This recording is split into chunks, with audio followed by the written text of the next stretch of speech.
modalidade aqui, a nossa disciplina, a gente vai hoje trabalhar algumas questões de tomada relativa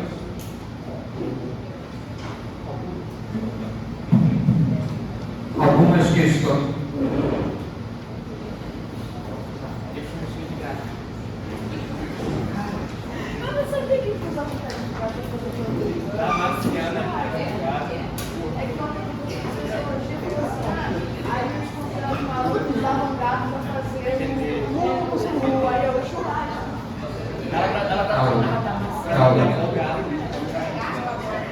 Bom, a gente vai ver então algumas questões de Tomás de Aquino relativas à forma de organização do mundo em Tomás de Aquino.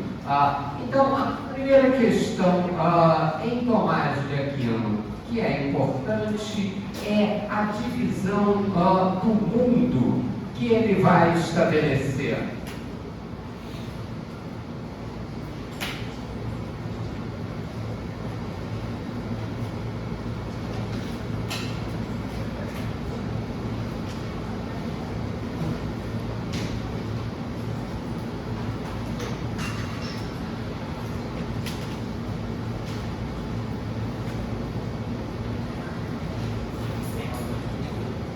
Olha, Tomás de Aquino vai definir aquilo que seja a organização do mundo.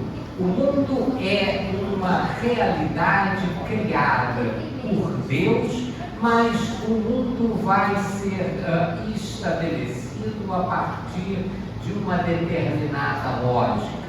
Então, analisar o que seja esse mundo significa analisar quais são as ordens estabelecidas nesse mundo. Significa estabelecer qual é a regularidade do mundo. Então, Tomás de Aquino vai transformar o mundo numa realidade autoexplicável.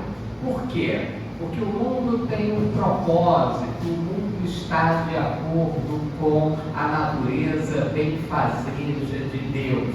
E Deus, por ser Deus, não pode deixar de ser bom. Então, esse é o princípio fundamental da filosofia tomista.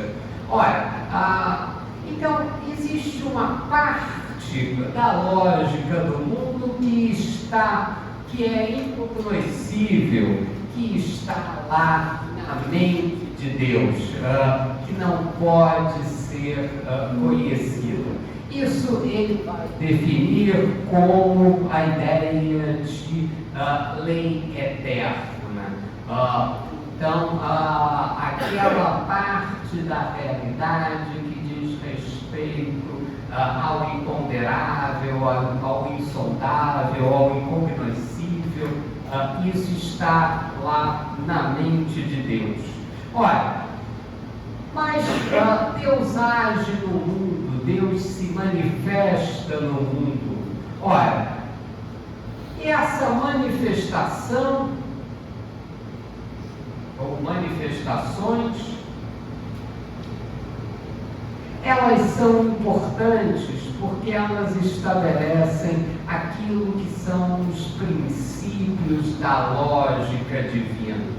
Então, isso é o que Tomás de Aquino vai chamar da lei natural. Olha, então a lei natural é aquela lógica, é aquela lei que deriva da natureza benfazeja de Deus, que vai explicar a realidade do mundo.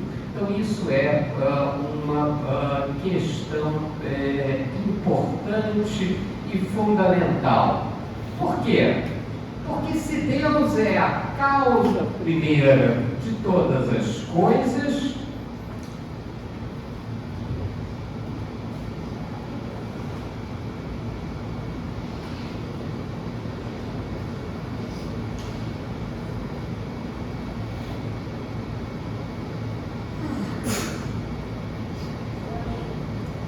Deus não age no mundo de acordo com a sua vontade. Deus age no mundo de acordo com a sua razão lógica.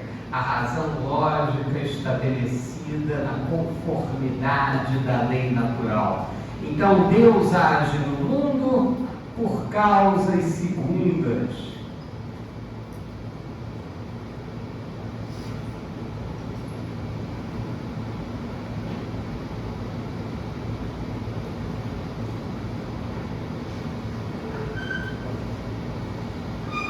Cada coisa tem a sua lógica, então descobrir o que seja uma coisa significa estabelecer qual é a lógica daquela coisa, significa estabelecer qual é a causa segunda de cada coisa.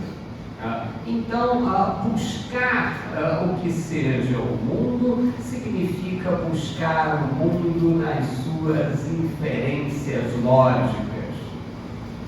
Por exemplo, o que é a propriedade?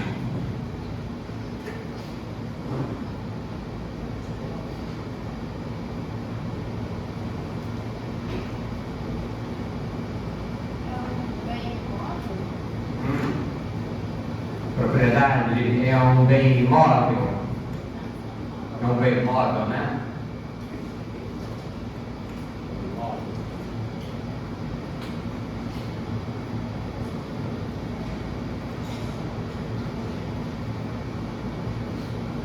Propriedade tem uma lógica. Qual é a lógica da propriedade? Oi? A propriedade deve estar ou ela deve receber tutela jurídica em função da totalidade da coletividade. Ela visa atender a coletividade. Então, a propriedade, em última instância, ela vai receber proteção se ela estiver de acordo com essa finalidade social. Então, a maior ou a menor tutela da propriedade vai ser estabelecida de acordo com essa causa segunda, a razão de ser da propriedade. Que tipo de causa é essa? Função social da propriedade.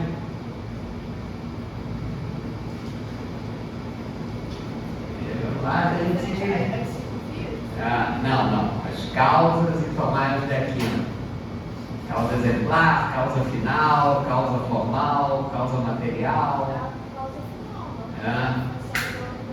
Causa final. Então a propriedade funciona de acordo com a sua finalidade ou de acordo com a sua causa final. Então, receber mais ou menor, maior ou menor proteção da propriedade significa estabelecer qual seja a causa final da propriedade.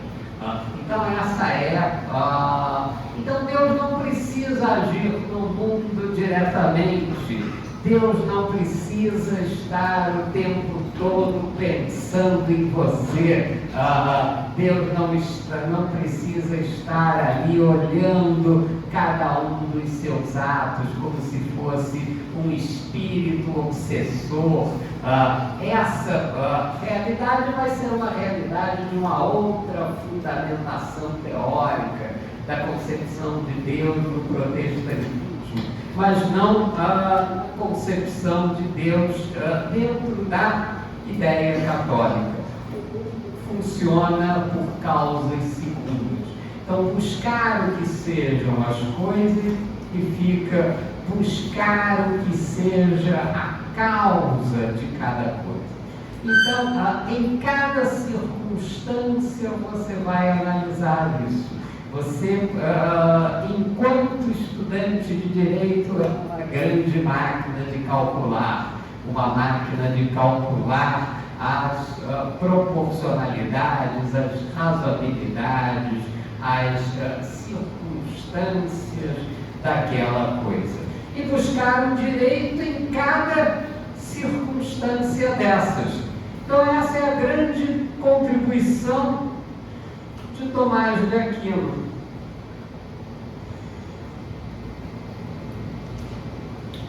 Por exemplo,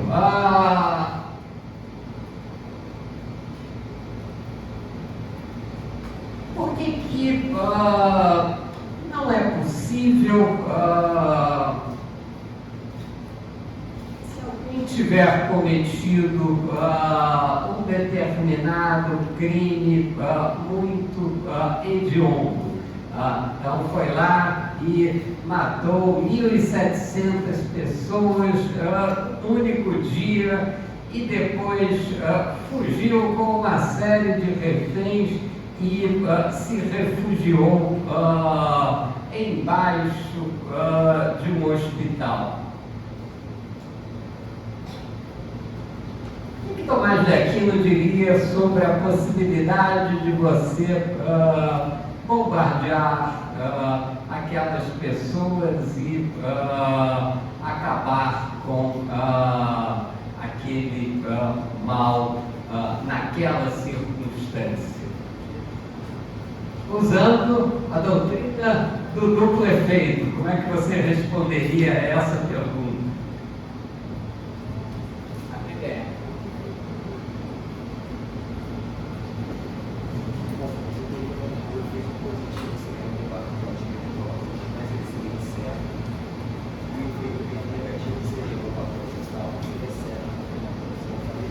Como é que é?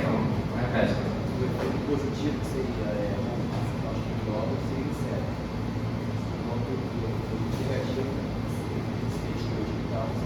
não, os dois seriam certos. Eu jogo a bomba, eu mato todo mundo.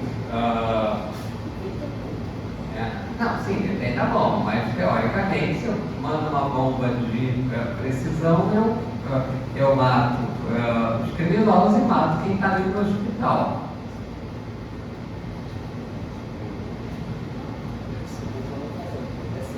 Oi?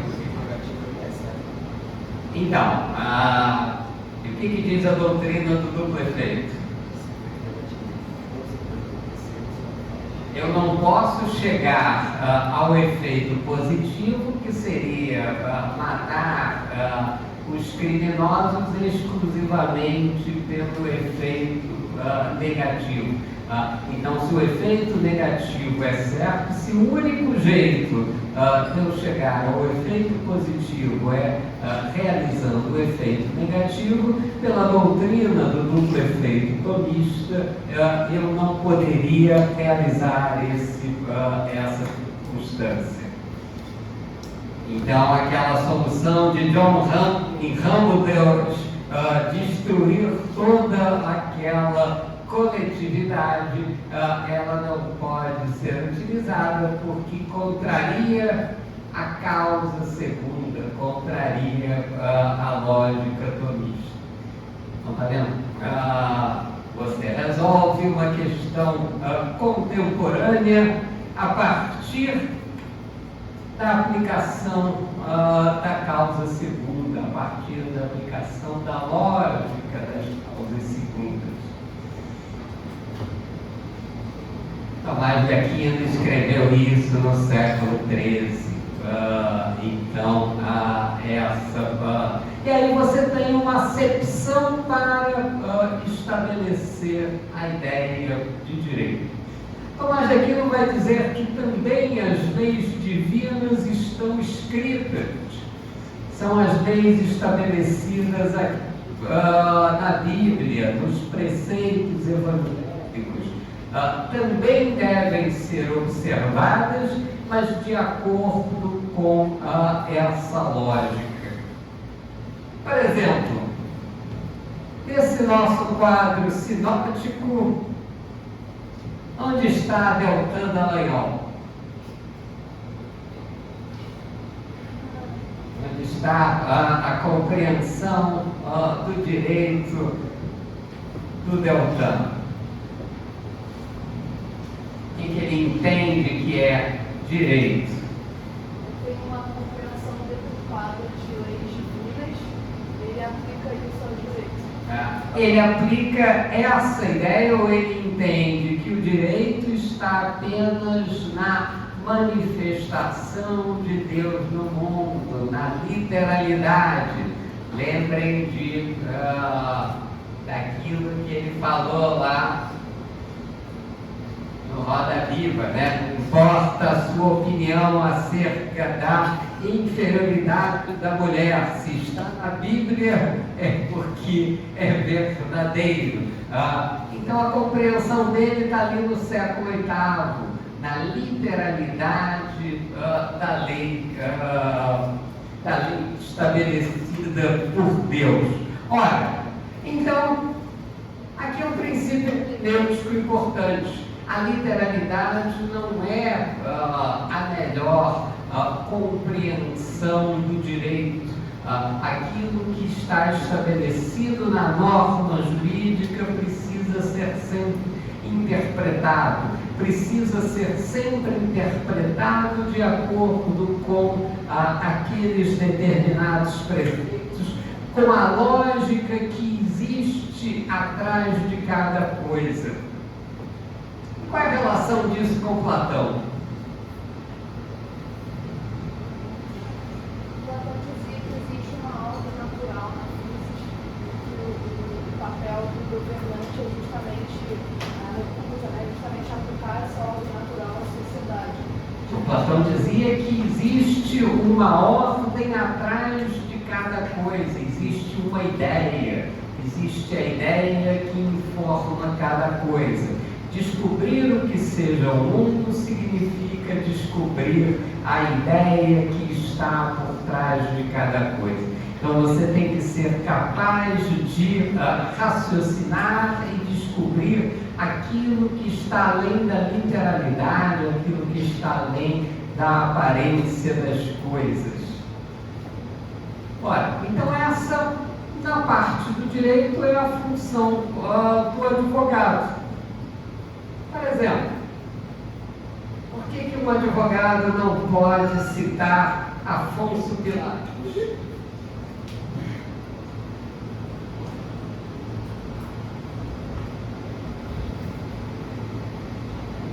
Porque tudo que ele disser depois disso será ignorado pelo juiz. O juiz já verificou que trata-se de um sujeito completamente ignorante. Um sujeito que não consegue aquilatar o que seja do direito. Então, após uma manifestação de ignorância completa, o juiz ignorará tudo o que ele disser. Então, toda a eficácia da argumentação dele irá por terra. Então, é por isso que advogados não podem ser ignorantes, porque eles não mostrariam a capacidade de descobrir aquilo que está além das coisas. Ora, o que está além das coisas? Qual é a ideia que está por trás das coisas? Essa ideia vai ser construída. E uma parte importante dessa construção é a argumentação do advogado. Você vai provar que aquela circunstância é a mais razoável, é a mais proporcional, é a mais conforme a finalidade para o qual aquela coisa foi instituída. Ela está de acordo com as relações de causalidade naquela circunstância. Ela se adequa àquela determinada situação. Ou seja, ela está em conformidade com a lei natural. O que é isso, gente? E a lei humana? A lei estabelecida pela convenção humana.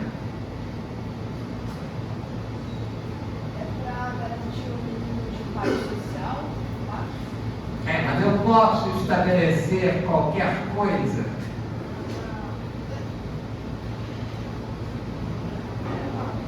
Oi?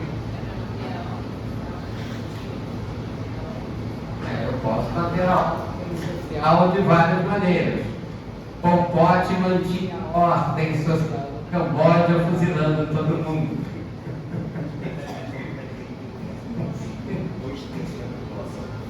Dois terços da população foram assassinados. Isso é uma maneira de manter a ordem social. Oi? Pode você manter a ordem, porque ela não é divina, ela não tem a perfeição, ela é uma lei perfeita. Então, e qual seria a característica da lei humana para se chegar à perfeição? Tudo tende à perfeição no sistema tomista, né? A lei humana também deverá tender à perfeição. E como é que a lei humana tende à perfeição? Oi? Não, olha só, chegamos à conclusão que Deus não precisa falar nada, né? Deus não precisa se manifestar no mundo. Existe uma lógica por trás de cada coisa. Então eu não preciso da lei divina, eu não preciso da manifestação. Isso é Deltan Dallagnol. Tomás de Aquino é mais evoluído do que isso. Então é a lei ou a lógica do século XIII. Agora, como é que deve ser a lei humana? Oi? Ela não pode violar a natural, ela tem que estar em conformidade, em consonância com essa lógica. Eu vou estabelecer essa ideia, eu vou estabelecer essa consonância, eu vou estabelecer esse regramento. Então, isso tem que estar na conformidade com a lei natural. Então, esse é o limite da lei humana. A lei humana tem que ter essa conformidade com o sistema lógico de Tomás de Aquino. Ok? Entendido isso, gente? Conformidade, lei humana, lei natural? Olha, oi.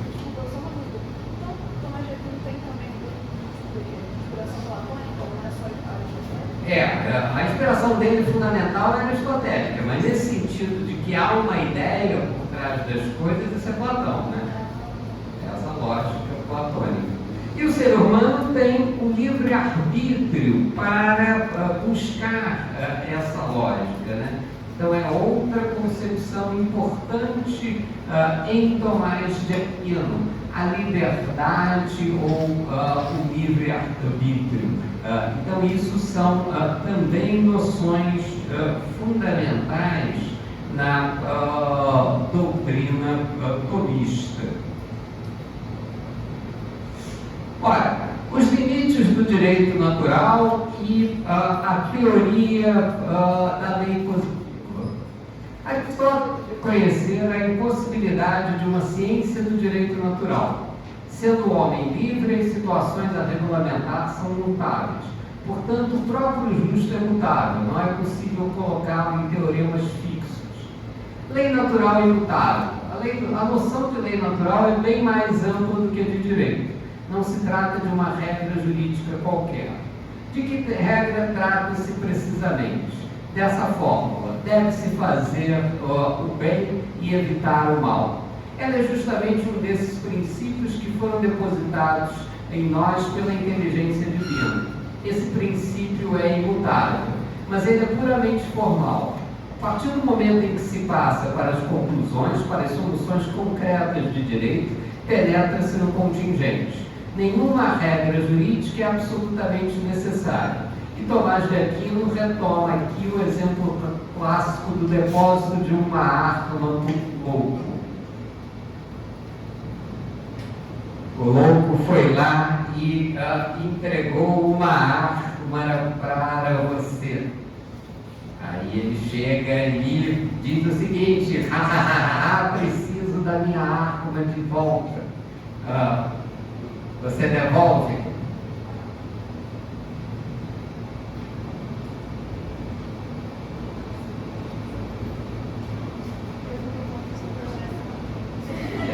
você comete um crime, abusa de um sujeito incapaz de manifestar a sua vontade, se apropria indebitamente da arma que é de propriedade de uma pessoa doente. Exatamente. Você não devolve a arma para o louco, porque a primeira coisa que ele vai fazer com aquela arma é esfaquear você.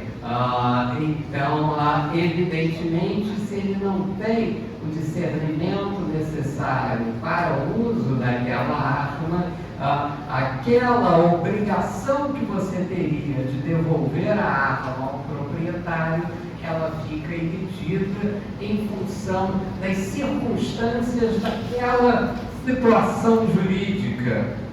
Ora, então o direito é sempre situacional em Platão, em Tomás de Aquino.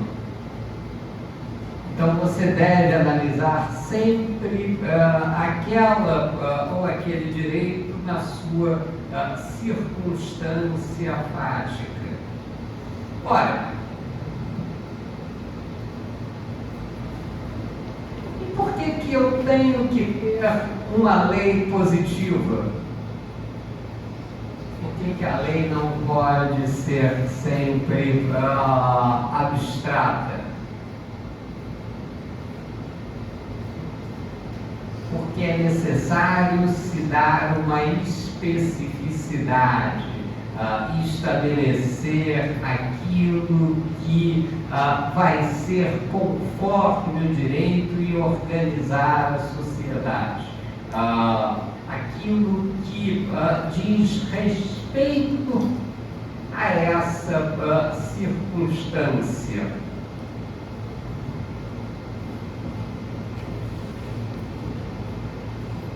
Por que eu utilizo o sistema métrico decimal? Que eu não calculo a distância em jardas ou em pés. Porque é mais prático, então se adapta melhor à situação. Se adapta melhor às circunstâncias, a medida é mais invariável, o sistema métrico tem superioridades em relação aos outros sistemas de medições.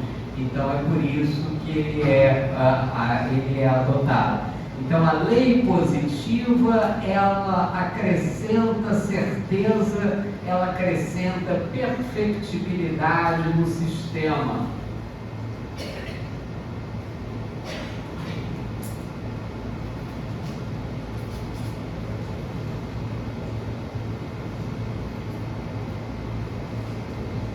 Olha,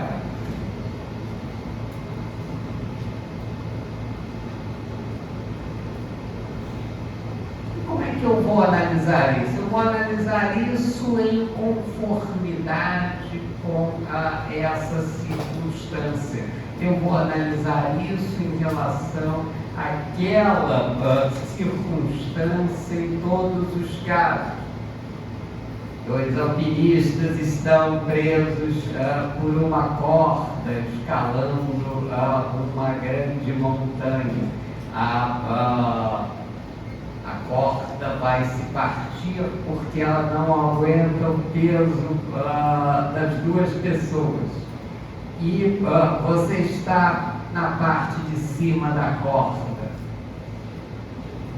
E você tem uma faca. O que você faz?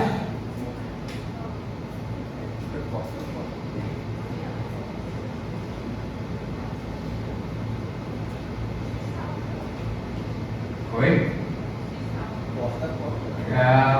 Você corta a corda por quê? Você está com uma situação de legítima defesa. Você não é obrigado a sacrificar o bem jurídico constituído pela sua própria vida numa situação na qual aquilo seria inevitável. Então, nessa circunstância, você teria uma excludente da ilicitude, você não praticaria um crime nessa circunstância. Então, tudo tem que ser analisado. A conformidade da aplicação da lei humana em relação aos princípios. Você não devolve a arma para o louco, porque naquela situação jurídica, embora exista uma norma dizendo que você tem a obrigação de devolver aquilo que foi emprestado, aquela pessoa utilizaria aquilo de uma maneira indevida. Então há uma relação e uma conformidade permanente entre a lei humana e a lei divina. Há uma continuidade entre as coisas. Então, no sistema tomista, você tem essa continuidade do direito positivo em relação à lei humana. Ora, quais são as qualidades da lei humana? Ela deve não só ser justa, mas ela deve ser utilizada para o bem comum. E ela valerá tanto quanto mantenha essa justiça e essa utilidade. Ora, então, Tomás de Aquino estabelece os limites pelos quais você define a função legisladora.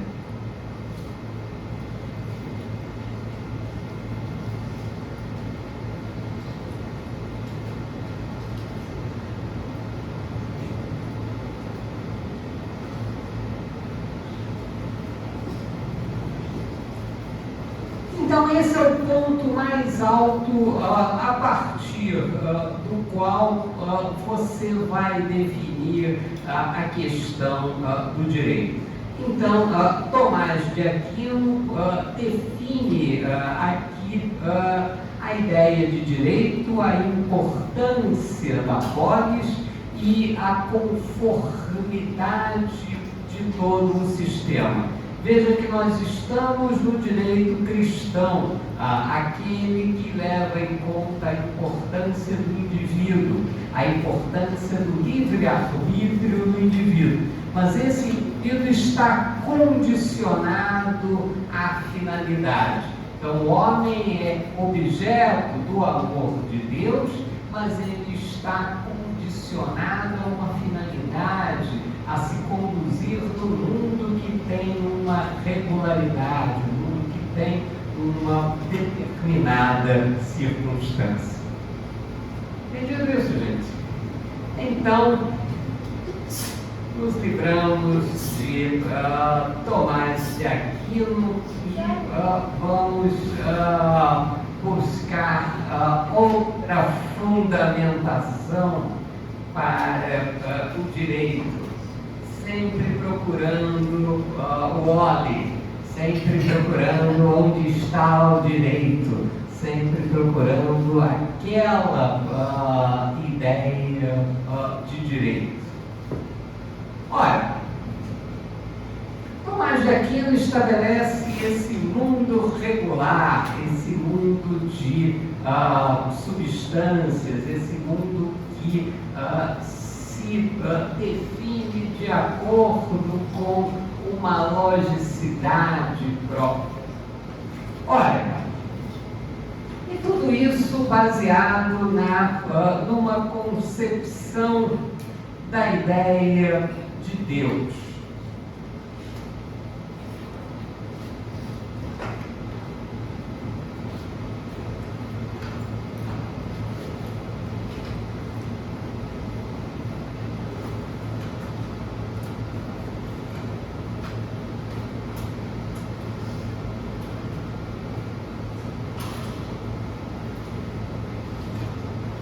Ora, e se Deus não for nada disso? Se Deus for algo completamente diferente? Se isso não passar de ideias de de um filósofo arrogante, um filósofo que pretendia explicar logicamente a própria existência de Deus. Se isso não passar de elucubrações, de um filósofo arrogante. Existem outras concepções de Deus que vão se degladiar naquela circunstância. A igreja vai produzir uma outra concepção acerca da natureza de Deus. Isso vai ser uma parte importante do pensamento da igreja numa outra corrente fundamental, os espirituais.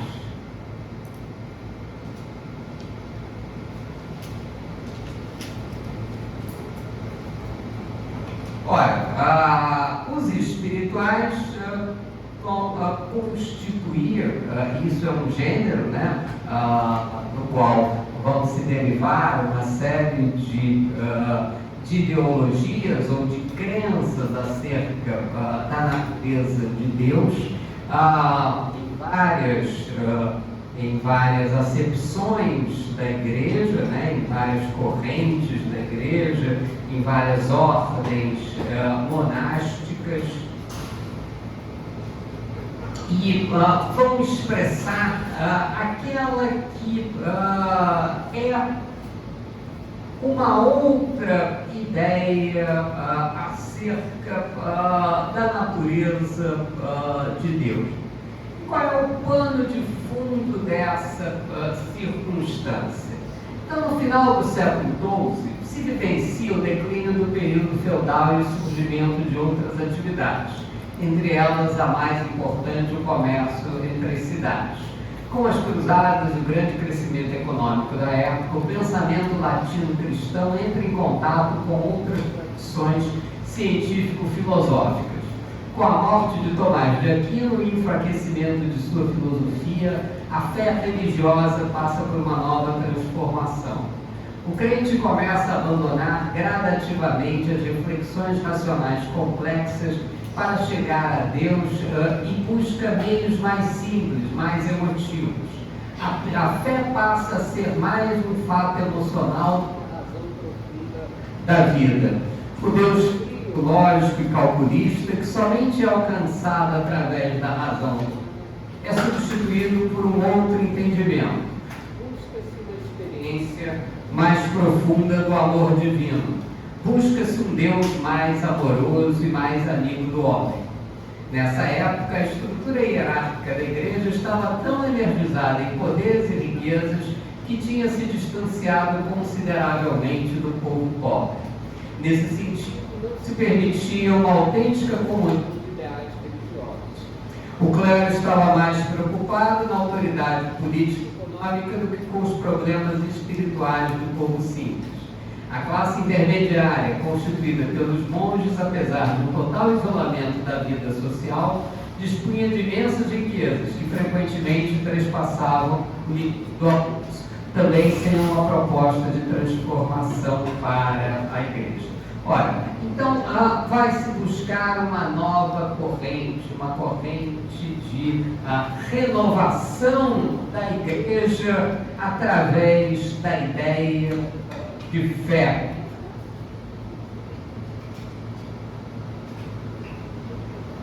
A razão não é o caminho para se chegar a Deus. Deus se chega a Deus através da fé e se chega a Deus através do sentimento. Então, o retour ao sentiment, a ideia de uma busca do verdadeiro sentido de Deus. Deus é uma intuição no coração dos homens, como dizia São Paulo.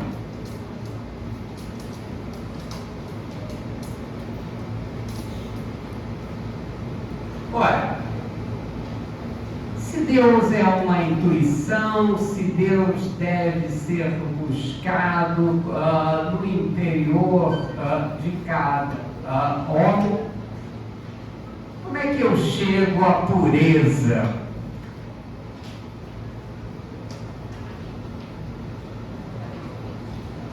Oi?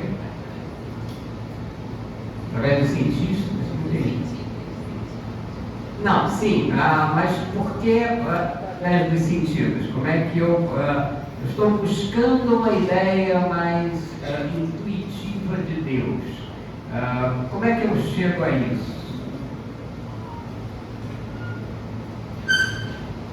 Buscar o melhor que existe na alma, no espírito humano, porque Deus está em cada um existe. Deus não é uma razão, Deus é um sentimento.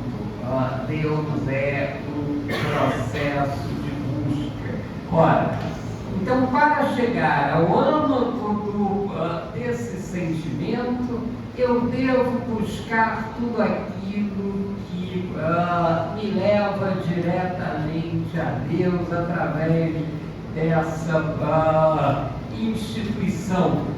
Eu devo me afastar de tudo aquilo que não contribui para esse engrandecimento da minha vida interior. Qual é a primeira coisa que você deve se livrar para chegar a essa intuição de Deus? A primeira coisa que você deve se livrar é aquela bolsa prada e todos os calçados e todas as roupas que você comprou, tudo aquilo que lhe leva para a materialidade. Você deve ser juridicamente pobre e para conseguir chegar a essa intuição ou a esse sentimento de Deus. E deve se dedicar inteiramente a essa tarefa. De preferência, aderindo a uma ordem monástica, uma ordem no qual você se dedicará em tempo integral à recuperação da sua alma. Então é um momento em que surgem importantes ordens religiosas.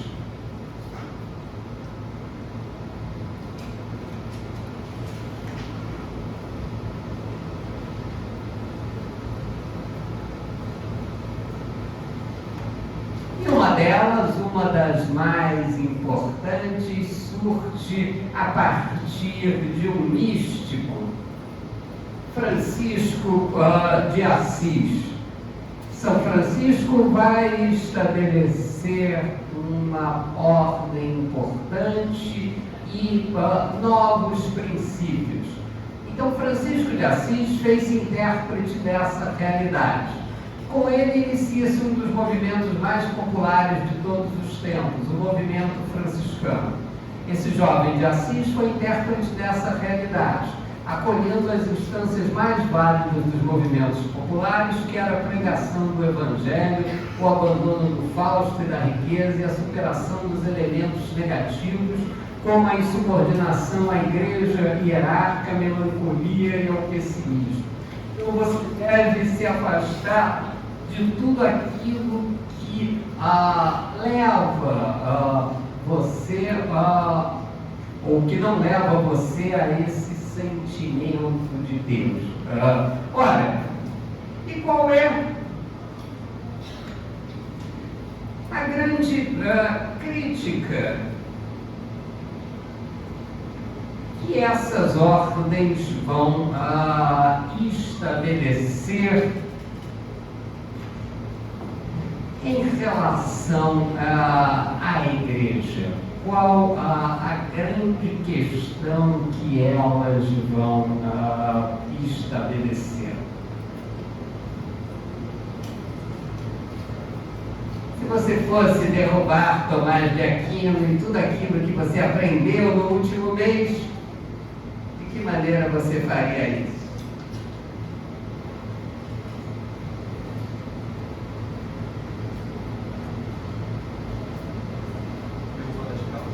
Oi? Derrubando toda uma construção teórica que Tomás de Aquino vai fazer, estabelecendo a ideia de algo, ou de todo aquele sistema tomista. Como é que Tomás de Aquino explica o mundo?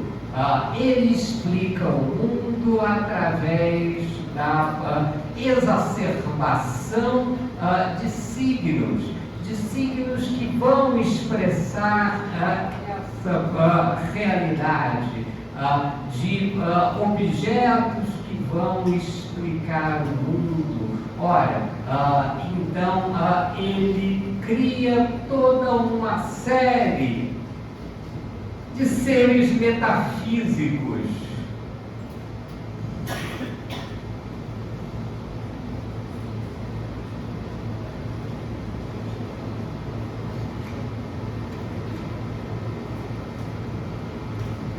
O mundo não existe por causa dos seres metafísicos, as causas das coisas, toda essa construção racionalista elaborada de Tomás de Aquino.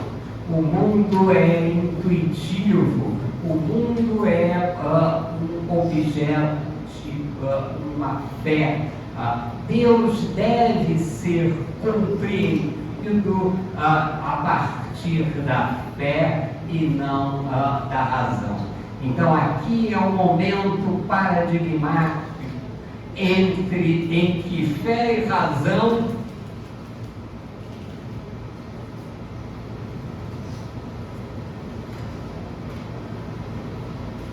largam a sua união e o seu casamento para sempre. Então os espirituais vão enfatizar essa questão. Ora, e qual é a forma pela qual os espirituais vão enfatizar isso? Essa é a corrente da igreja que vai enfatizar a onipotência de Deus.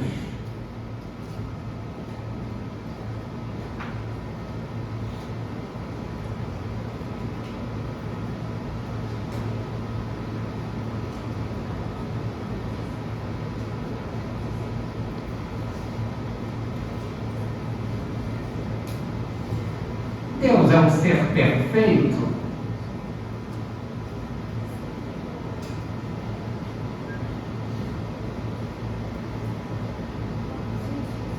Isso não é uma limitação à onipotência de Deus? Se Deus é um ser perfeito, significa que ele não poderia deixar de ser perfeito. E se também ele é onipotente, isso significaria uma limitação indevida à onipotência de Deus. Então a perfectibilidade de Deus significaria dizer que Deus não poderia ser mal se assim o quisesse. Não poderia ter matado todo mundo quando fez o dilúvio. Nós sobramos apenas um casal de cada espécie. Veja, por exemplo, que ele salvou o casal de baratas, né? Então, isso provaria a ideia de onipotência de Deus.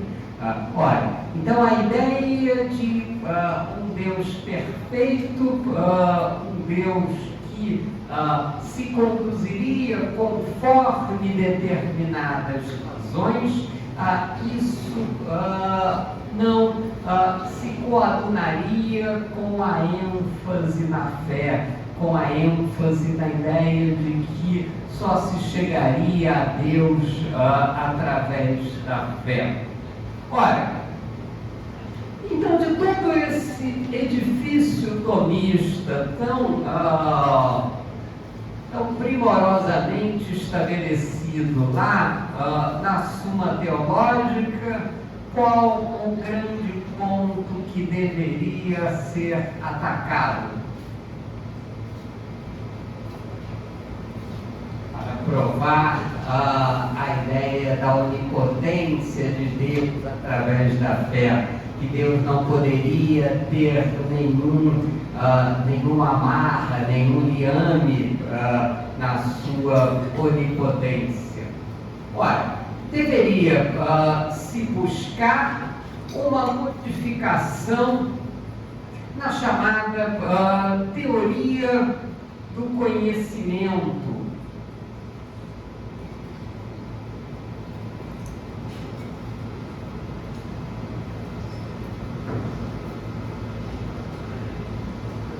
O conhecimento verdadeiro não é aquele conhecimento dos seres metafísicos, dessa possibilidade de ir criando sucessivamente seres metafísicos para explicar toda a realidade, a justiça, a paz, a causa formal, a causa eficiente, a causa final, toda essa construção enorme de seres metafísicos. Eu devo buscar aquilo que seja o conhecimento certo, conhecimento daquilo que pode ser objeto do conhecimento do homem e a partir do qual determinado conhecimento está fora das possibilidades do homem. Qual é esse conhecimento certo? Existe um conhecimento mais importante do que os outros?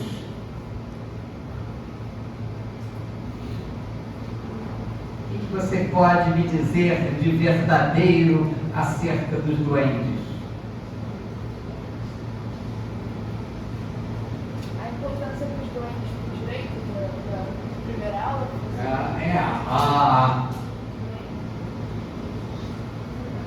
O que vocês podem me dizer de verdadeiro acerca dos duendes? Oi? Tem gente que diz que viu. A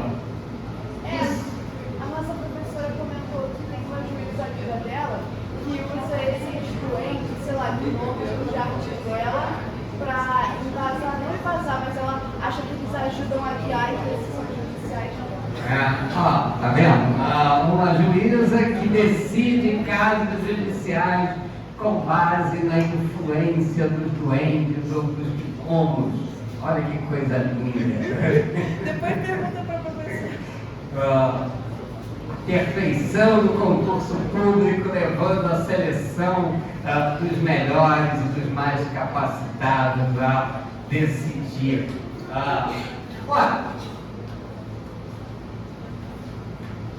Você provavelmente não acredita em duendes porque você nunca viu um, né?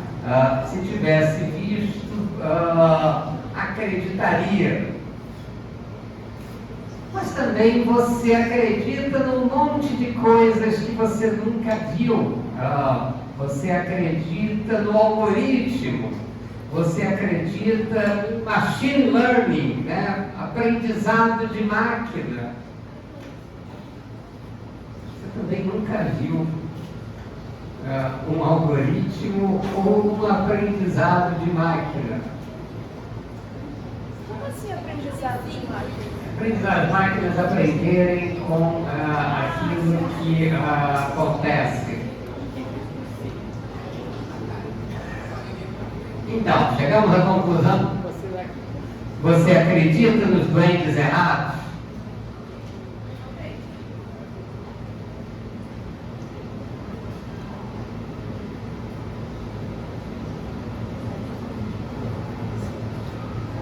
Como é que eu vou saber isso a partir de um determinado ponto? Ou como definir isso? O que significa, por exemplo, machine learning?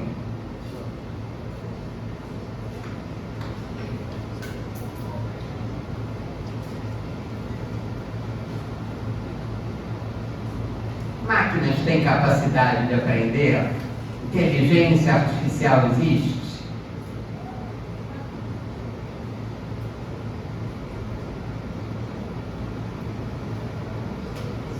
Ou inteligência artificial é o seu doente?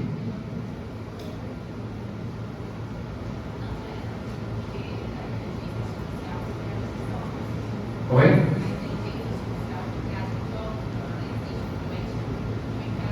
Não, mas a pergunta é, existe inteligência artificial?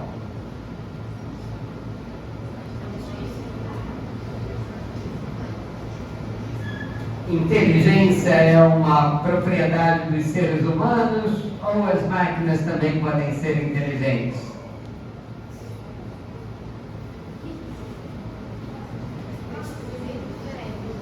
Oi?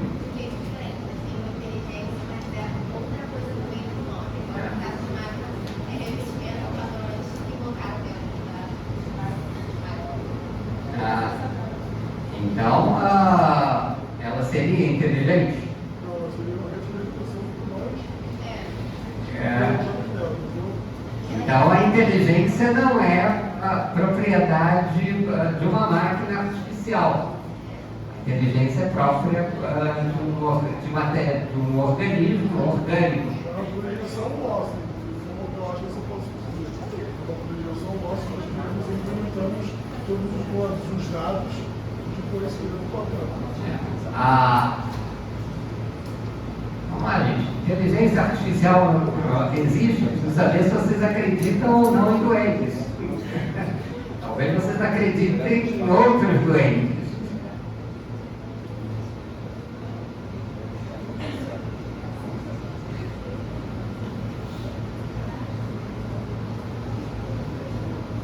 Vamos imaginar o seguinte, um carro autônomo, né? Toda vez que uma pessoa atravessa a rua, o carro para, né? Então você vai lá e alimenta o carro autônomo com essa circunstância.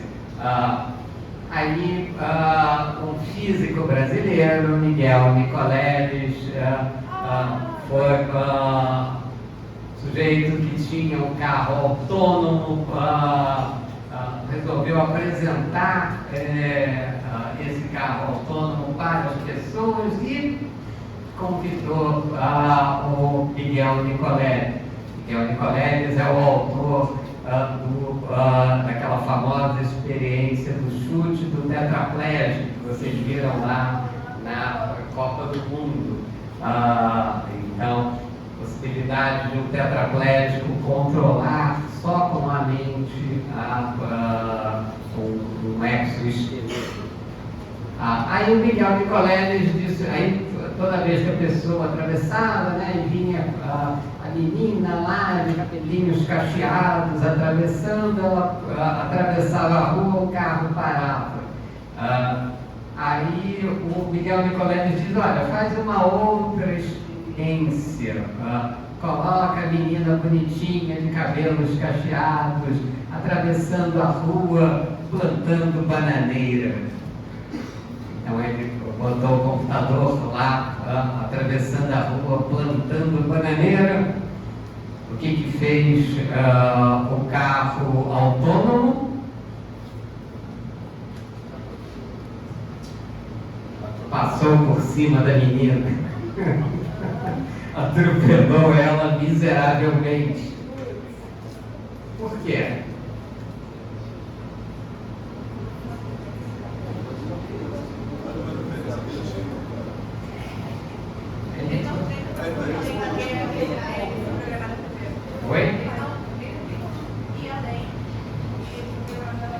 Ele não tem como ir além daquilo que ele está programado. Pessoas não atravessam a rua plantando bananeira.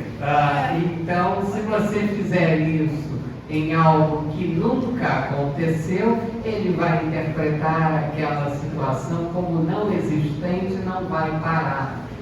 Então, a inteligência artificial é apenas o produto binário de uma combinação de zeros e uns. Mas importa apenas um conhecimento já existente, no processamento aos bilhões de conhecimentos já existentes. Então não se trata de inteligência e também não se trata de artificial.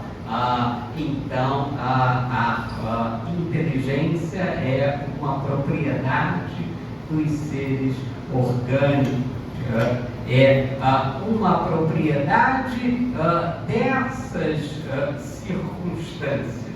Ora, então existe um conhecimento mais importante do que os outros, e isso não envolve a elucubração, isso não envolve o conhecimento metafísico, a criação de seres artificiais, mas aquilo que existe deve ser explicado através desse conhecimento que é o conhecimento certo. Ora, e como é que eu chego ao conhecimento certo?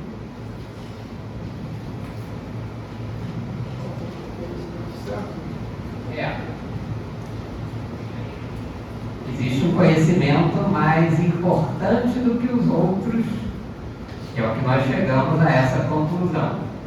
Isso não envolve a construção de seres metafísicos. Talvez compreendendo a razão, sim, mas que tipo de conhecimento seria um conhecimento certo? Todos os conhecimentos são iguais?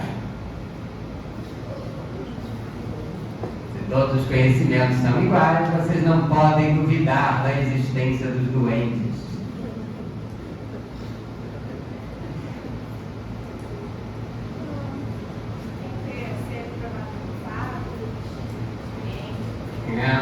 Algo que pode ser acessado através das formas de compreensão do mundo. E quais são as formas pelas quais você compreende o mundo? Fundamentalmente no século XIV. Você compreende o mundo e compreende através dos sentidos. Tato, visão, olfato, audição. Então é através dos 5 sentidos que você consegue perceber o mundo. Ora, então existe um conhecimento mais importante, que é o conhecimento que surge a partir dos sentidos. Ora, então Guilherme de Ockham, que é o grande teórico do franciscanismo. O franciscanismo é um movimento de retorno aos sentimentos, é um movimento de busca daquilo que seja a certeza das coisas. E atacar a certeza das coisas significa atacar aquele conhecimento que é abusivo pelo excesso de dedutivismo. Então, Guilherme de Ockham, que é um teórico desse movimento franciscano, o que depois Gramsci chamaria de um intelectual orgânico desse movimento, ele vai buscar fundamentar isso através da construção de uma teoria. Nesse momento, a ordem franciscana franciscana já se tornaria uma ordem importante. Ela tem um centro fundamental de reflexão acerca do conhecimento, que é a Universidade de Oxford. Então, os intelectuais da ordem franciscana vão ser, sobretudo, formados em Oxford. Então, Guilherme de Ockham inaugura a via moderna, ou seja, a forma moderna de pensar o mundo e o direito. Através de sua obra jurídica, assiste-se à eclosão fontes do direito e do positivismo jurídico, e quanto à sua estrutura, a noção de direito subjetivo e individual. Então, monges alucinados discutindo a origem de Deus e a influência de Deus vão transformar a teoria do conhecimento. Então, a teoria do conhecimento surge, ou a moderna teoria do conhecimento surge ordinariamente como uma disputa teológica entre monges alucinados. Então, esse é o pano de fundo pelo qual nós chegaremos ao pensamento moderno. O que caracteriza esse pensamento moderno? Ao franciscanismo aparece teologicamente inaceitável a ideia de uma ordem natural absolutamente fixa, necessária. É uma injúria à onipotência de Deus, uma negação do milagre da ação direta de Deus sobre cada vida individual. Então, a preocupação aqui é a ideia de Deus e a ideia da influência de Deus no mundo. Então, surge uma nova concepção acerca de Deus. A principal característica da obra desse franciscano consiste na crítica da metafísica tradicional e contra a Igreja de Roma. Na época que passou junto ao imperador, produziu muitas obras polêmicas, como a Opas Nonangina de Ero e o Compêndio Errorium Papa Iohannes II, onde defende um rigoroso conceito de pobreza contra a postura conciliatória do pontífice. Com Ockham, o pensamento teocêntrico da Igreja começa a ser questionado e, com a sua lógica, começa a raiar à luz de um novo período histórico. Ora, então o surgimento da via moderna para o conhecimento surge a partir dessa disputa teológica, a partir dessa disputa acerca da natureza de Deus. Claro, gente, até aqui? Ok? Vamos lá. Desculpa. Então, assim, os empiristas surfaram a onda dos franciscanos? O movimento empirístico, Bacon, Hume, toda a origem é de fundo religioso. Isso é uma questão importante. Ou seja, monges alucinados discutindo as teorias de Deus mudaram o mundo. Então, isso vai se expressar na famosa querela dos universais. Querela é uma disputa que vai opor o conhecimento tradicional da Igreja, da natureza do mundo, e o conhecimento da nova ordem. Então, no final da escolástica, florescem grandes estudiosos que começam a considerar a lógica como um organon a serviço de outras ciências. Ockham não foi diferente. Na sua nova proposta lógica, o objetivo a que o franciscano inglês se propõe é o de libertar o pensamento humano da fácil confusão entre entidades linguísticas e entidades reais, entre os elementos do discurso e os elementos da realidade. Substancialmente, o que Ockham defende é que não se deve atribuir aos sinais necessários para descrever e comunicar nenhuma outra função senão da de representação ou símbolo, cujo significado está em assinalar ou indicar realidades diversas dele.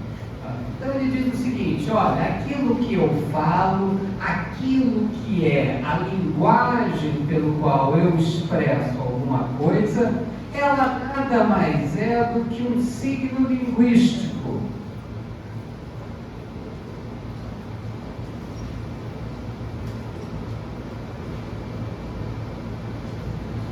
Uma conotação.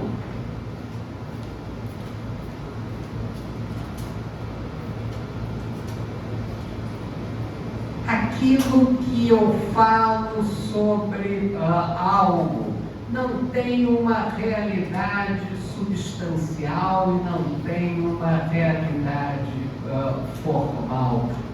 É apenas uma abstração que eu construí a partir da minha realidade, mas aquilo não é um objeto real. Os objetos reais são aqueles que podem ser acessíveis através dos sentidos. Esses têm realidade.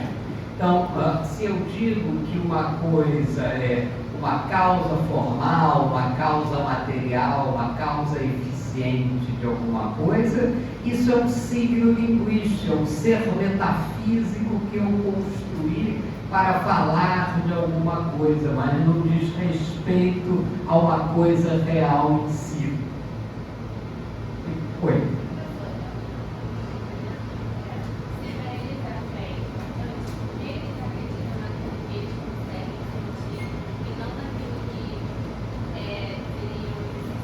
Porque ele estava preocupado em destruir o sistema atomista a partir do qual eu vou deduzindo todo mundo a partir de seres linguísticos que eu vou inventando.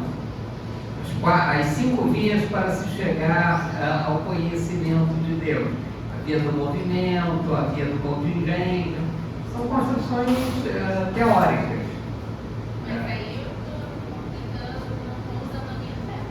Eu estou usando um dedutivismo para explicar que Deus é um ser necessário. Eu estou extrapolando uma realidade que não existe, que só existe na minha cabeça.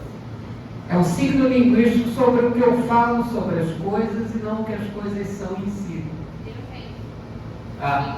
Deus é uma realidade que só pode ser acessível através da fé. Eu não posso chegar ao conhecimento racional da existência de Deus. Eu não posso chegar a Deus através da razão. Então eu tenho que atacar os signos linguísticos que defendem isso. Por isso eu crio uma nova teoria do conhecimento. Entendido isso, gente? Vamos alucinados discutindo a natureza de Deus. E isso vai dar origem à famosa querela dos universais. Então, o que é o conhecimento? Então, para Oca, o conhecimento não se inicia pela apreensão de dados necessários, e sim de eventos contingentes. Isso é, de alguma coisa que não é deduzível ou inferível de alguma outra coisa que seja conhecida. Dessa forma, o homem, para conhecer, é condicionado ao contato direto ou indireto com algum objeto dado da experiência. Para outro, mediante o ato intelectual, o homem toma conhecimento com a realidade e dela percebe que há algumas coisas a conhecer e outras não. É uma intuição ou notícia intuitiva. O mestre dos nominalistas também coloca que, quando o homem apreende um objeto pelos sentidos, acontece não somente uma intuição sensível, mas ao mesmo tempo uma intuição intelectível, que estará sempre acompanhada pela sensitiva. Conhecimento abstrativo. Além dessa forma de conhecimento, que apreende os objetos em sua atualidade existencial, Guilherme de Ockham coloca uma outra, a do conhecimento abstrativo, que apanha o objeto considerando simplesmente como objeto, não precisando necessariamente que esse objeto exista ou não exista no momento.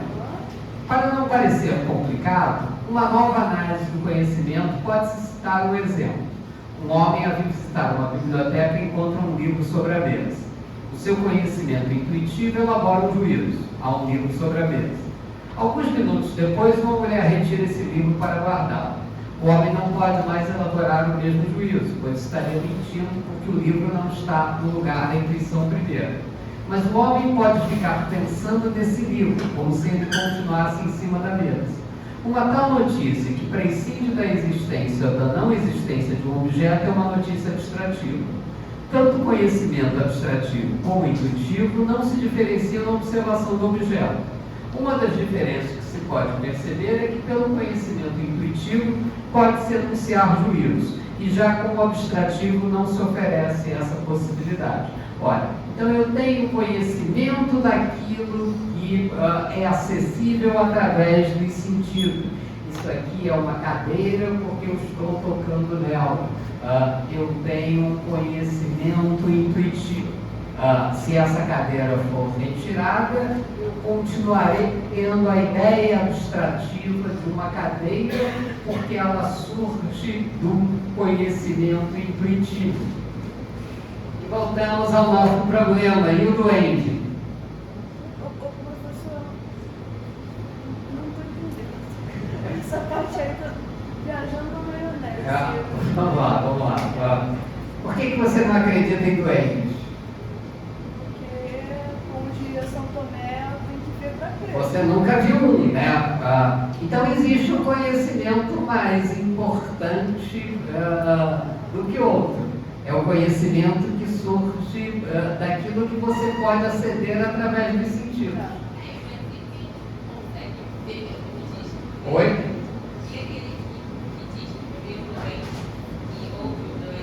Não, sim, mas ele vai ter que te provar isso. Que viu o duende, que o duende existiu, entendeu?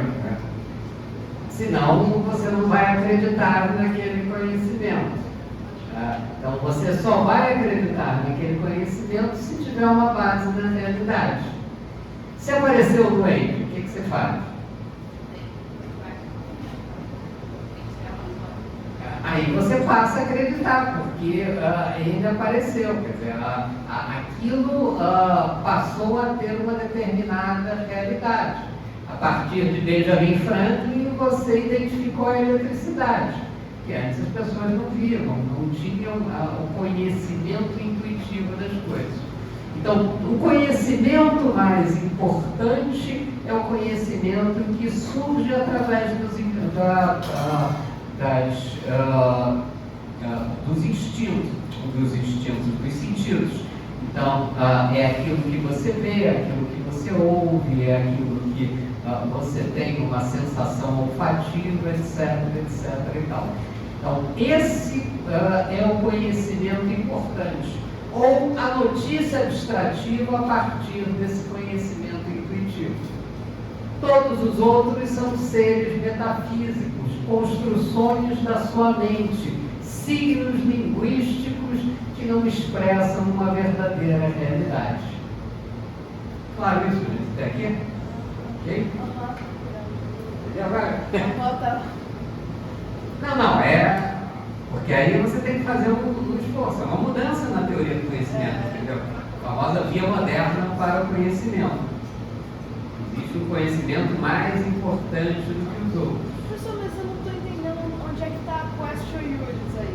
Não, vamos chegar lá. Deixa eu primeiro explicar a teoria do conhecimento para depois explicar a questão de direito, né? Então você tem dois tipos de conhecimento intuitivo.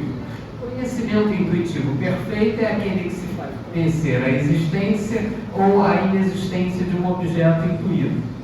Já o conhecimento intuitivo imperfeito é quando o conhecimento oferece evidências de fato que já aconteceram.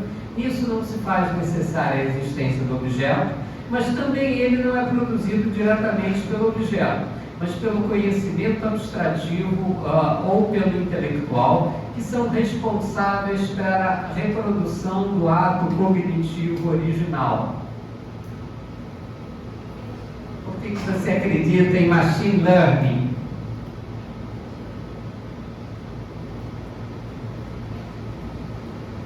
Você já viu learning funcionando?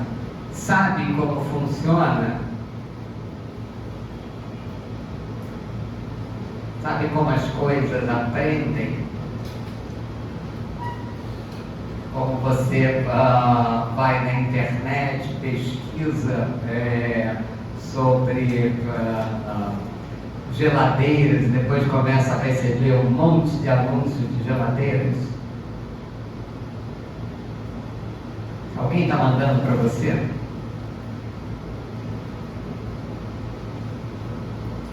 Uma máquina aprendeu o que você quer saber sobre geladeiras.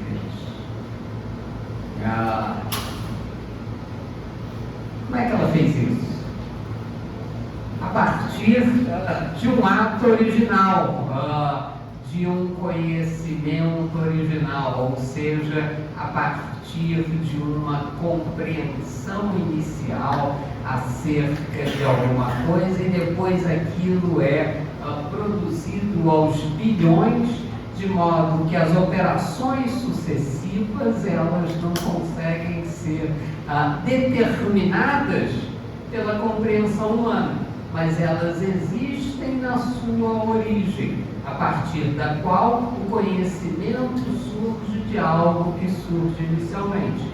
Então a máquina apreende porque alguma coisa aconteceu e a partir dali ela tem a compreensão daquilo que ordinariamente aconteceu a partir de um ato real, ou a partir da realidade. É por isso que quando a menina plantando bananeira atravessa a rua, algo que nunca aconteceu, uma coisa que a máquina nunca aprendeu, ela não tem possibilidade de identificar aquilo como uma pessoa. O que seria imediatamente identificável por um organismo orgânico. Entendido isso, gente? Conhecimento abstrato, intuitivo, imperfeito, é o conhecimento que surge por uma dedução de algo real. Professor, mas eu não estou entendendo. Ele quer se desprender de aquilo, mas ele está utilizando o método dedutivo, que é o mesmo método aqui no sentido. Mas só a partir daquilo que realmente existe. Ele está criticando a dedução que aquilo faz de seres metafísicos, a criação de seres metafísicos sem uma base na realidade. Você só pode criar a partir de uma base na realidade, a partir daquilo que existe a partir dos seus sentidos. Entendeu? Essa dedução metafísica, então, é imperfeita? A dedução metafísica não é uma forma adequada de você chegar ao conhecimento. O que eu provo que Deus existe, em 5 dias para chegar? Porque eu vou estabelecendo uma série de inferências até que Deus se torne não ser necessariamente existente. Mas isso é um excesso de deduções.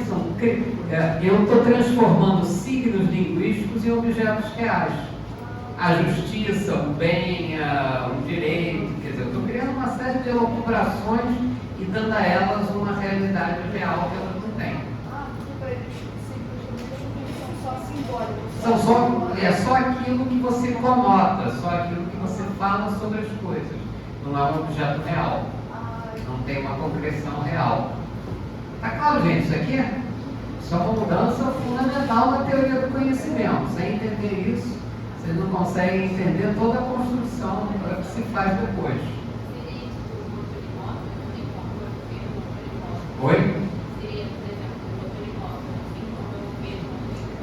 Você não...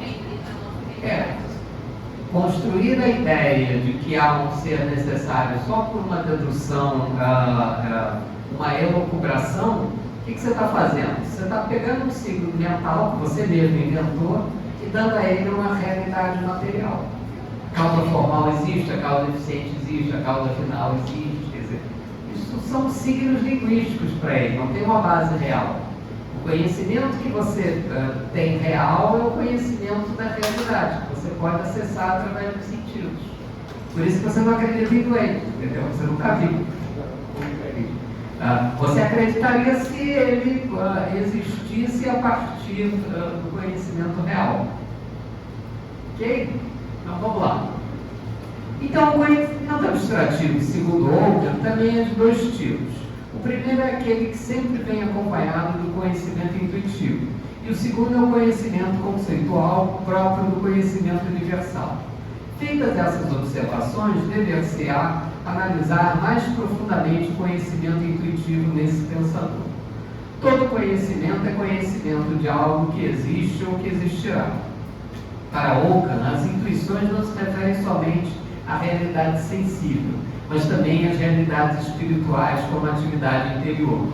O homem também anuncia juízos de seus sentimentos, como eu estou triste, eu estou amando, etc. Com isso, o conhecimento intuitivo, enquanto apreensão imediata do existente individual, tem no objeto sua causa e leva em si mesmo a sua garantia. Em síntese, nenhum homem é dado conhecer abstrativamente um objeto sem ter tido nele uma intuição anterior. Oldham vai mais profundo ao afirmar que Deus perfeitamente poderia fazer com que o primeiro ato não seja seguido desse segundo. Ou seja, mesmo o homem conhecendo intuitivamente alguma coisa, pense ainda que ela não existe. Há também a possibilidade do homem conhecer intuitivamente um objeto que não existe. Ele parte da premissa que Deus conhece intuitivamente o presente, o passado e o futuro.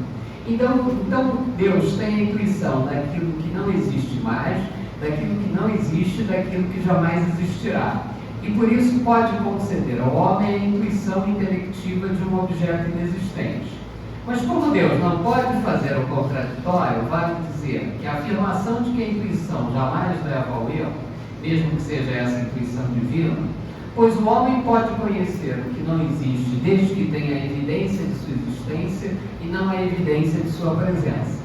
Se Deus der o conhecimento intuitivo de uma flor, necessariamente não precisa ela estar presente, mas necessariamente deve existir um dia. Então ele vai dizer o seguinte, olha, como Deus também não pode, não deve ser contraditório, o conhecimento é sempre o conhecimento de algo que existe ou existirá. E que mesmo para Deus você teria essa possibilidade, ou aqui em virtude do princípio da não contradição. Então, a ideia de que todo conhecimento é um conhecimento a partir do real. Então, o conhecimento daquilo que é importante é o conhecimento que surge a partir do real. Então, para Oldham, a ciência não precisa desse sistema de leis universais. Basta apenas um tipo de conhecimento provável, que, se baseando em repetidas experiências, permite prever que aquilo que aconteceu no passado tem uma grande probabilidade de acontecer no futuro. E essa pesquisa acontece num universo de coisas individuais e múltiplas, e não correlatas por nexos imutáveis e necessários. Então, se você queria desconstruir a concepção da igreja, a concepção tomista acerca da multiplicidade de seres imaginários, da multiplicidade da metafísica, significa você dizer que o conhecimento é o conhecimento próprio daquilo que é humano, daquilo que deriva do real. Todos os homens nascem livres e iguais em dignidade e direito. Todo homem tem direito à vida, à liberdade, à segurança e à busca da felicidade na linda definição do bom povo, da Declaração de Direitos do Bom Povo de Virgínia. Você já encontrou o homem em geral na rua? Já tomou um cafezinho com esse tipo de homem? Em geral, Que tipo de homem? Esse homem da Declaração de Direitos, todo homem nasce livre, igual, igualdade, direitos. Viu? Você já encontrou ele na rua? Como assim, um jus naturalista? Não, eu quero saber se você já encontrou esse homem, em geral, da Declaração de Direitos ali na esquina. Por que você nunca encontrou ele ali na esquina? Porque ele não existe, né? Porque ele é a abstração das características de Pedro, João e Paulo. O que existe são Pedro, João e Paulo. Esses é o que você encontra ali na esquina. O homem, em geral, é uma abstração, uma elucubração, um signo linguístico que você fala sobre as coisas a partir da abstração de determinadas características de João, Pedro e Paulo. Então, o homem, em geral, é um ser metafísico que você mesmo criou. E se você mesmo criou, você mesmo pode acabar com ele, porque ele não existe. Entenderam isso, gente? Ok? Professor, só uma dúvida em relação Oi. a essa contradição. A contradição contra a qual ele está tramando essa luta intelectual, digamos assim, é justamente a confusão entre os ciclos linguísticos e os ciclos gerais. E a realidade. Essa O signo linguístico não é uma realidade. Você jamais vai ver o homem em geral. O homem em geral é uma abstração da sua cabeça, ou das declarações de direitos das pessoas, entendeu? Oi? Por que você criou uma abstração como essa? Para fazer as pessoas lutarem por alguma coisa, né? Se você disser que, como Aristóteles teria dito, não, olha, você tem direito a uma parcela dos bens que existem para serem distribuídos, né? E esses bens serão distribuídos de acordo com a pertinência de cada pessoa em relação a esse objeto.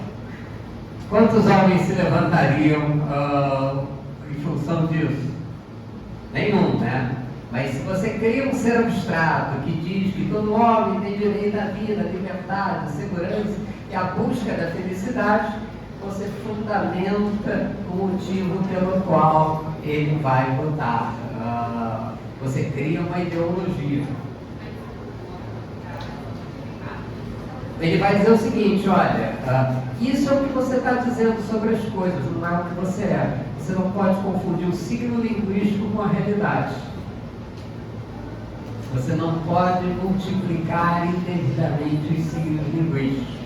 Isso é Magritte, não é? É que nem Magritte dizia. Por exemplo, essas bolinhas de futebol na sua gravata, elas não são bolas de futebol reais.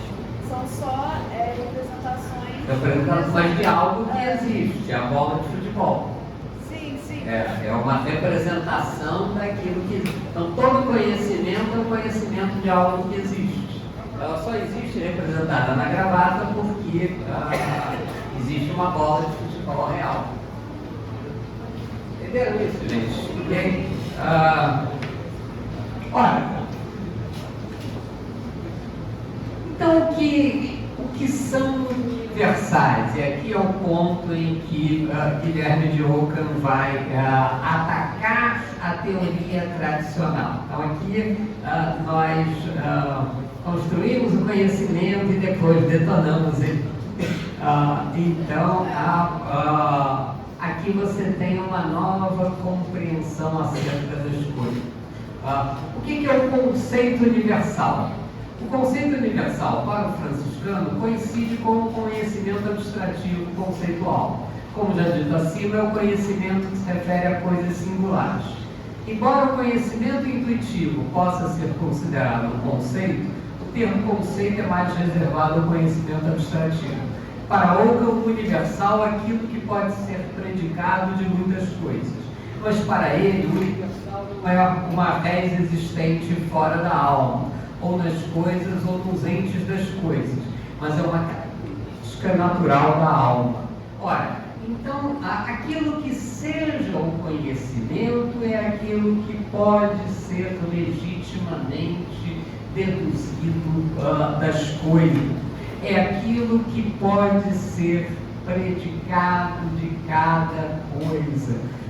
É aquilo que tem uma existência real. Então, só é um conhecimento verdadeiro aquilo que pode ser intuitivamente predicado das coisas. Então, essa é... então, você não pode construir realidades imaginárias. Você não deve criar seres metafísicos indevidamente.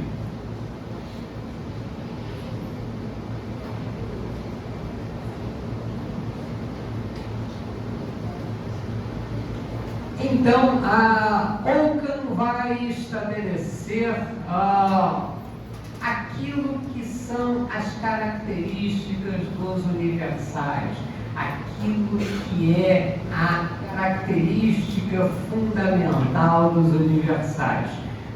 Então, nesse entender, o universal perde todo o significado metafísico, mas rompe revolucionariamente todo o conceito de ciência, pois não se pergunta mais como do universal se chega ao particular, mas como do singular se chega ao universal. Com isso, Ockham confirma sua experiência franciscana de reconhecer e valorizar cada um na sua singularidade, na sua individualidade. De fato, ele conclui, todo conceito é aquele conceito enquanto é um ente racional, mas um ente racional particular, do qual se diz que é universal com relação à capacidade significativa pelo fato que se predica de muitos indivíduos. Ora, então todo conhecimento universal é um conhecimento de algo real. Então, a partir daí, ele vai fazer a limitação ao tipo de conhecimento. Aquilo que ficou conhecido como a navalha de Ockham.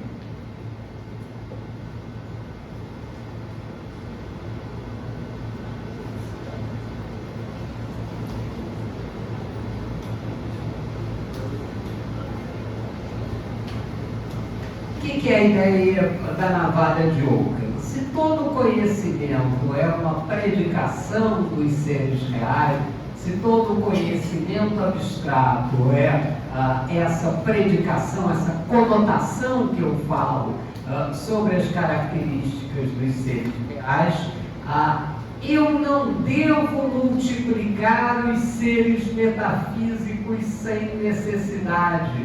Eu não devo, porque isso não expressa nenhum tipo de conhecimento, isso não expressa nenhum tipo de realidade. A realidade é apenas aquilo que pode ser legitimamente predicada a partir dos seres reais. Então não se deve multiplicar seres metafísicos sem necessidade. Claro isso, gente? Só uma dúvida, porque eu não estou entendendo. Essa parte sublinhada, ao meu ver, está dizendo justamente que ele se desprendeu da dedução e passou a utilizar a indução. Mas antes ele estava dizendo que ele estava se utilizando os métodos dedutivos. Não, então, ele vai atacar o método dedutivo, o método pelo qual você vai criando seres, por dedução. Aqui, olha aqui, os feijões mágicos que curam a Covid. Por que você não está vendo eles? Porque não existe. Não, porque você não tem fé suficiente para vê-los. Se você tivesse fé suficiente para vê-los, veria que esses são os feijões mágicos que você poderá obtê-los pela bagatela de R$1. Criei um ser metafísico, entendeu? Um negócio que não tem uma existência na realidade. Mas ele está buscando no prato que comeu, mas ele se utilizou na dedução e agora ele está contra a dedução? Não, olha só. Ele está atingindo a ideia de que você pode deduzir seres sem nenhuma base na realidade. ele é um metotomista, né? O Tomás de Aquino vai construir uma série de seres metafísicos.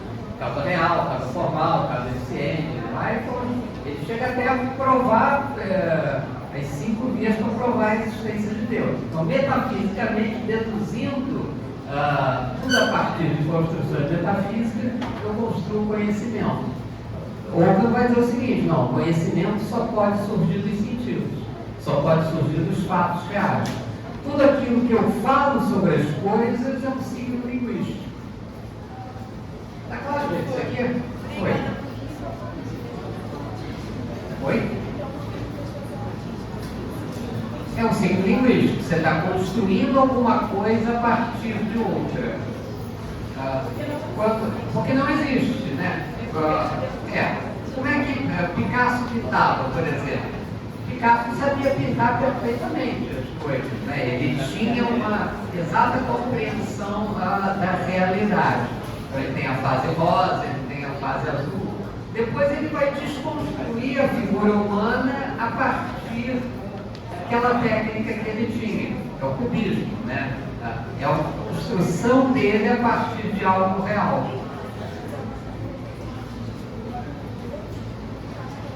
É sempre de algo que está na realidade. É sempre de algo no qual...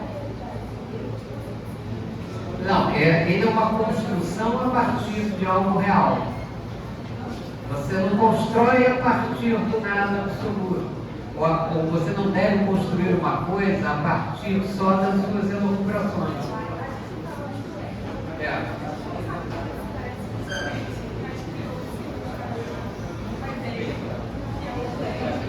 Então, não tem realidade, entendeu? Isso é o que você diz sobre o duende, não é o que o duende é.